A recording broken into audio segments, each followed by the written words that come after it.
लिए भागवतिक दिनचर्या कैसी होनी चाहिए?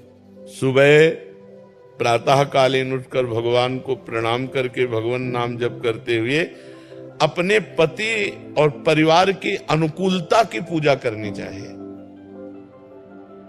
हमारे पति को सुबह अगर सर्विस में जाना है और हम अपने भगवान का पर्दा हटाकर पूजा शुरू करते हैं तो वो पूजा अधूरी मानी जाएगी। सबसे पहले अपने पति की अनुकूलता। गृहिणी का परम कर्तव्य है अपने पति में भगवान को देखना, अपने पुत्रों में भगवान को देखना।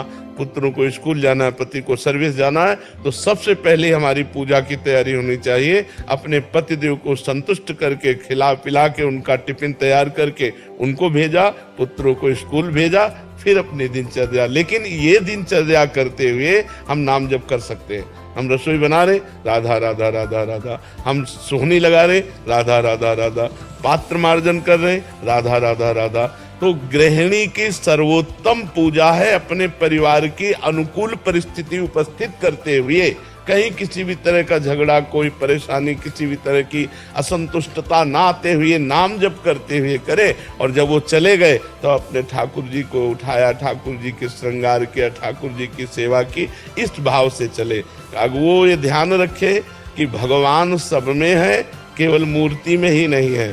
सास ससुर में भी भगवान है, हमारे पति में भगवान है, और जो परिवार के सदस्य पति के हैं वो भी भगवान के ही स्वरूप हैं। हमारा ऐसा व्यवहार सबके प्रति होना चाहिए, किसी को तनिक भी असंतुष्टता या हमारी चेष्टा से दुख नहीं पहुंचना चाहिए। यही सबसे बड़ी भगवान की पूजा। दिल्ली पुलिस में कार्यरत हूँ और कई बार ऐसे अपराधियों का सामना होता है जिनके परिवार में वो अकेले कमाने वाले होते हैं और पैसे की कमी की वजह से वो अपराध करता है। नहीं, ये दया का पात्र नहीं है, वो दंड का पात्र है। ये उसके सोचने का विषय है, आपके सोचने का विषय केवल अपराधी है। वो अकेला है या वो दीन है या वो गरीब है, ये सोचने का विषय नहीं।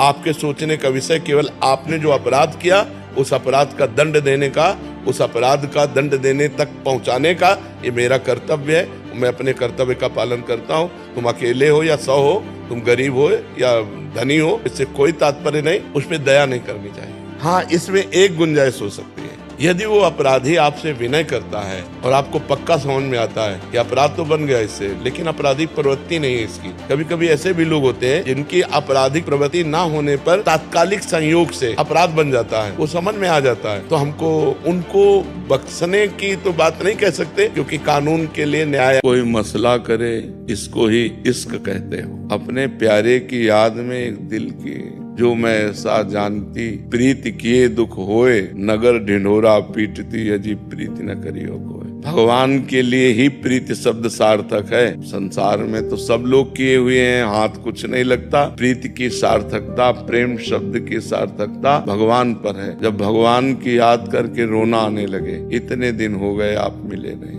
और मैं निर्बल हूँ, कैसे प्राप्त करूँ आपको। आर्त भाव, रुदन, भगवत चिंतन, भगवत लीला कथाओं के श्रवण में अत्यंत आसक्ति, यही प्रेम के लक्षण है। भगवान का चिंतन करना ही प्रेम प्राप्ति का उपाय है।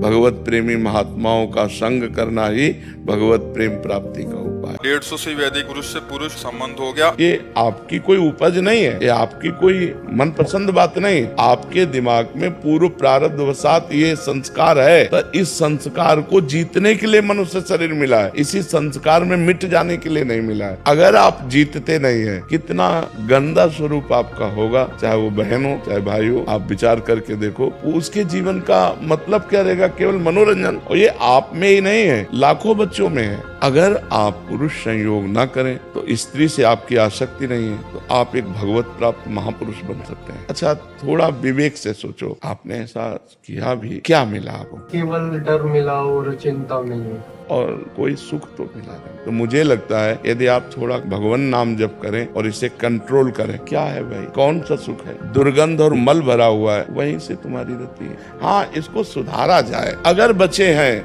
तो अध्यात्म की शरण में, भगवान की शरण में, सतमार्ग में, नहीं तो बचने का कोई चांस नहीं है। ये सारे किए हैं महाराज जी। महाराज जी, कुंडली जब जागृत होती है तो कैसा? अरे आकाश पाताल एक हो जाता है, मतलब पूरे शरीर की नस नाड़ियां झंझकृत हो जाती हैं।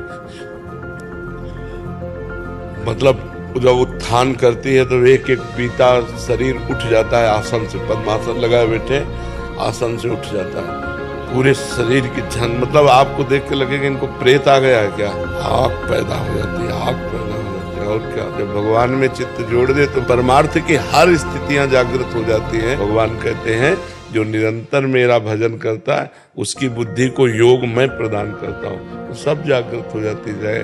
कुंडलनी, षट चक्र भेदन, स्थूल सूक्ष्म कारण सबका ज्ञान, तत्वबोध सब हो जाता है। भगवान का भक्त कोई अज्ञानी थोड़ी होता है।